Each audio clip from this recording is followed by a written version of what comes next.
established the evidence of 713 kilos of meth being in there. That is our biggest seizure, by the way, by over 100 kilos. And it's kind of sad in some ways that we keep coming and saying we're getting bigger and bigger seizures. You know, we've seen the same with cocaine, but that's the reality of what we're dealing with.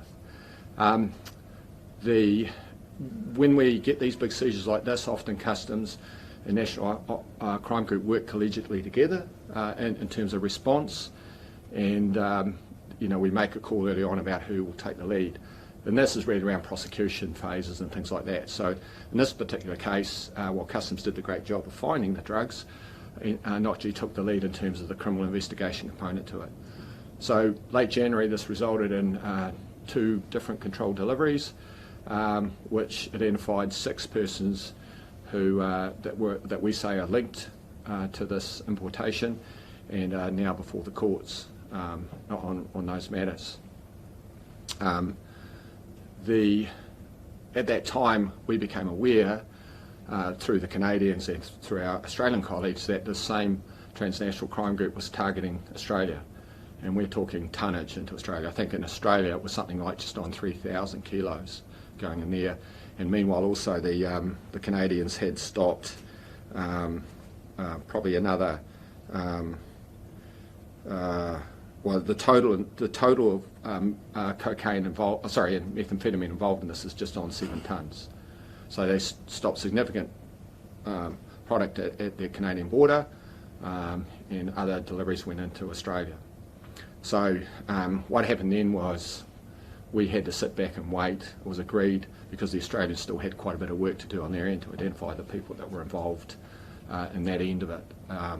So that's taken a while, as you can see, because we're into June now. But that particular phase terminated in, I think, as late as yesterday in Australia. So we've had to wait now to do this. You know, I think this really sheets home the significant work that's going on by Customs and us and our partner agencies in connecting with the worldwide and building that trusted relationships. And it gives us these sorts of results. You know, that's $800 million of social harm prevented going into our communities by preventing this 700 kilos getting into the community. This would have netted around about $250 million in profit for this transnational crime group, and is over 35 million doses at 0.2 of a gram going doses of use in this country. So it's huge. It's almost a year's supply of methamphetamine based on wastewater data from January this year. We're pretty comfortable with what's coming here and into our market. This does have a massive impact. You imagine 7 tonnes going out of the whole supply line has an impact across transnational crime groups. You know, and I just stressed it's no fluke that this occurs. It's because of those trusted relationships that we are focused in on. I think the other thing I just wanted to clarify too here is that this syndicate involved in this importation is a different syndicate to the meth that was uncovered in Auckland as coming in as kombucha, and it's beer that unfortunately cost the life of a teenage boy up there. So that's a totally different syndicate to this syndicate. So it was a great example of interjurisdictional work between 3 Fair Leg partners, so Five Eyes law enforcement groups, resulting in this result. And it's taking out some pretty significant players that are engaged in the back end of making this happen in that sense. Yeah, I think that's probably covered off from our perspective. From police side, I invite Cam now to give you a perspective from Customs. Tēnā koe, Greg. Kia ora tātou. My name's Cam Moore. I'm the Manager Investigations for New Zealand Customs. Customs and our partner agencies collectively understand that it takes a network to defeat a network. We're working together with New Zealand Police, our Australian Federal Police and Canadian authorities. It helps us create a force multiplying effect. And the results of this case and this interception speak directly to that. We are very much deliberate and intentional in the way that we operate with not only our intelligence and intelligence sharing, but also in the way that we place our liaison officers around key areas in the globe.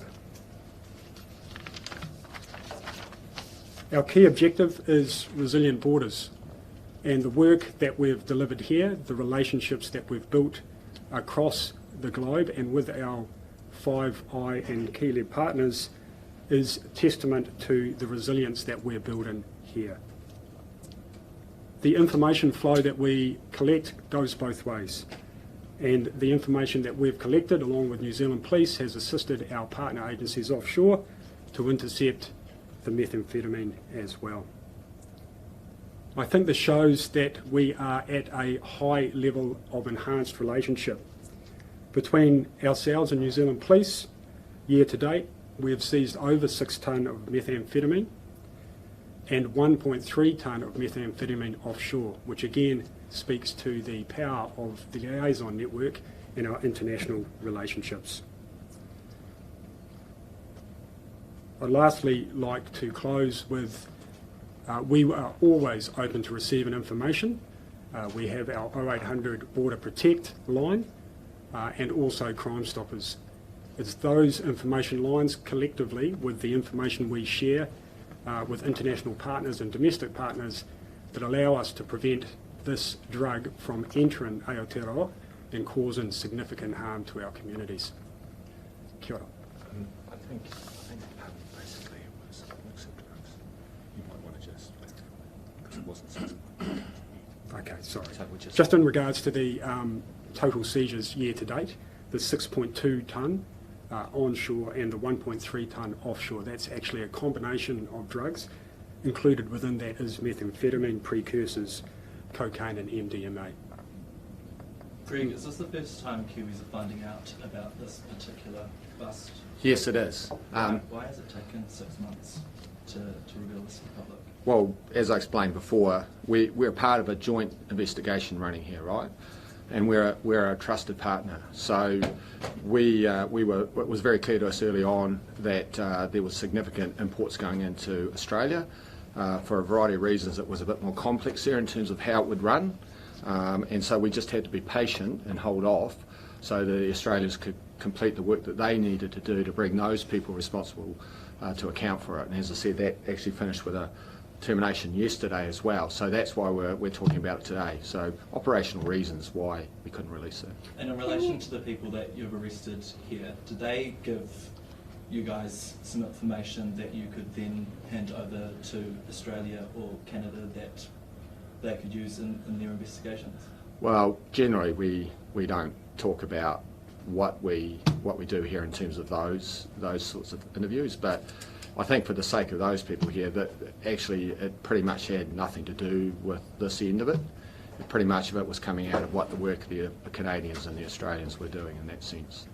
Can you clarify if the meth was in the maple syrup or was being imported like alongside Yes, the maple syrup? it's a very good point.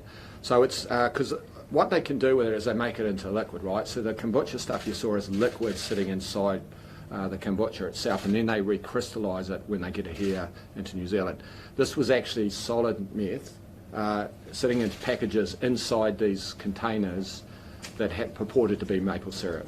So it was crystal meth that we found inside, or Customs found inside those bottles. Inside maple syrup bottles? Yeah, maple syrup bottles. Quite a common typology to put it into other things. Are you concerned about what seems to be an increase in meth being imported alongside food products, the kombucha, the maple syrup, and in Australia it was canola oil? Yes.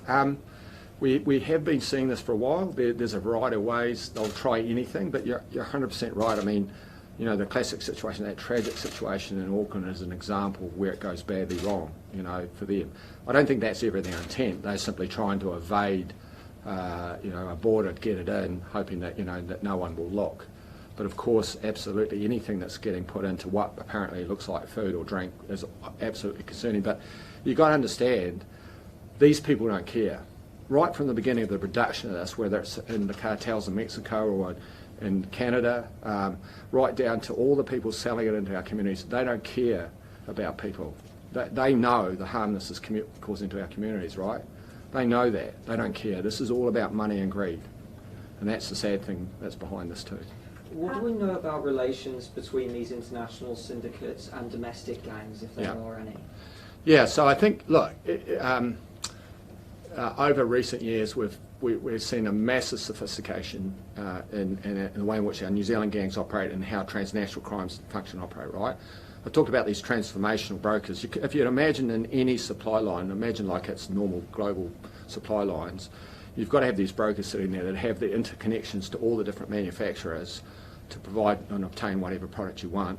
And then at this end, you've got people sitting here reaching out to those brokers, and they're being offered whatever they like at whatever price. So, and then you have professionals sitting behind supporting them.